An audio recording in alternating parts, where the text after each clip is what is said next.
Today we're gonna talk Corpus Disruption again.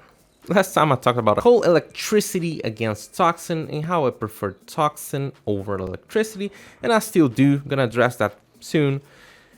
And I'll also want to talk about Demolishers, which is something that I don't think people talk enough about, and it's actually important. Last time I've talked about I'm gonna call them Corpus Disruption, which includes Moa Demolisher, Bursa Demolisher, Hyena Demolisher, and the Machinist Demolisher. Those are present in the Lua Disruption and also in the Neptune Disruption, if I'm not wrong.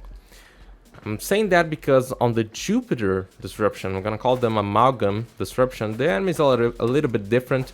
Their resistances and weakness are really fairly split between Toxin and Electricity on the very last portion of their health. But on the Corpus Disruption, Lua and Neptune, are gonna be 3 out of 4. They're gonna have the weakness to electricity. Those are the robotic. So the thing about, if you start thinking about the whole situation on Corpus and really the Toxin, pretty much at the end of the whole math, electricity is gonna deal more damage. But when I think about it, is really the min-maxing, where you're gonna be, it's much easier to min-max on Toxin than to min-max on electricity. When I think about electricity damage, the first way I think about min-maxing is using Sickening Pulse. But for our electricity to actually deal damage where it's most important, which is the last portion of the enemy's health, we need to go through shields. And if you don't have a weapon that's strong enough, something like the Natteruk that can just shred enemies, shred their shields and just get to the very end of their health, you're gonna have to put in a subsumed ability, let's say something like Taro Strike. But then if you have something like Taro Strike or Pillage, you already gave away your Sickening Pulse. So no, you won't get the highest possible damage with that. As if we were taking Toxin, we would ignore completely the shields, go directly to the health, even though we're gonna be dealing less damage. There will be a point where our Expedite Suffering, which is usually the min-max of Toxin, is gonna be dealing more damage than our, let's say, our Terror Strike and Electricity. It's really, you're gonna need quite a lot of strength to do that, but you would be dealing more damage with less effort and less, let's say, less of a setup. And yeah, we're talking about shield removing and possibly dealing more damage that we can just like deal enough damage to break their shields and stuff. But we also have Ospreys that when they spawn, they can just completely fill their shields, the enemy shields. And that is a big problem. You don't want your enemies to have shields so you can deal more damage. I think we have an invisible Osprey here. Oh no, he's here. I was just not, there's no lines or anything going on. Someone wanna Eximus just to, yeah, just to have one. So you're breaking the shields, you're dealing the damage, but then you have the Ospreys there spawning, increasing pretty much your enemy's health, just like that. You could even summon the Demolishers and have some kind of a, not even a comparison, but just allowing you guys to see how much different is the situation with Ospreys. And one of these can just spawn on any, pretty much when there are enemies around, and just make things much harder for you. So you have to address them, not have to address before you deal with the demo, but it is kind of a good idea. As if you're dealing with Toxin, you don't have to worry about that. Yeah, that's why I still prefer Toxin. Let's get over the Demolishers now. Before I can talk about Demolishers, we need to think on the enemies we're dealing with. So I'm gonna leave that Fusion Moas there. Gonna summon in a Bursa.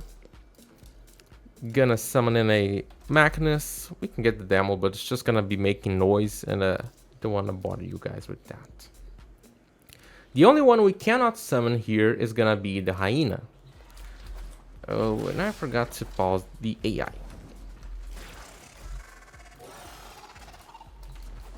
Alright. Okay, so what do we have to talk about the demolishers? Weak points. When we're dealing with Grenier, it's super easy to just say where those guys are gonna take increased damage. Obviously, the weak point is gonna be the head, as anything we're used to seeing in pretty much every game and FPS and stuff like that. Enemies just take increased damage to the head. Is that the way it works with Corpus? Actually, no. Really not it. So the Machinist, the Demolisher, I haven't tested this with a normal enemy, but what goes on is that the Machinist also actually has no weak points. He doesn't. All of his body, or at least I was not able to find a weak point. That's a better way to say it. This is not the Demolisher Machinist, this is just the Machinist, but the way it goes, I couldn't find a weak point for the Machinist Demolisher. Not even the head, not even the backpack, because the backpack on the Demolisher is not even doesn't have a hitbox, you just shoot through it. So, yeah. It doesn't matter where you shoot. However, hitting the head will count as a headshot. So actually hitting the head doesn't mean that the head is the weak point. That's what I mean. Okay, so that is a finding, of course. And I don't see people talking about that enough. MOAs. Where is the MOA's head? The MOA's head is this thing right here. So you can actually shoot it and get the arcanes to proc. You can see 172 there, but that's not really the weak point, as you can see. We're shooting it, get the damage there.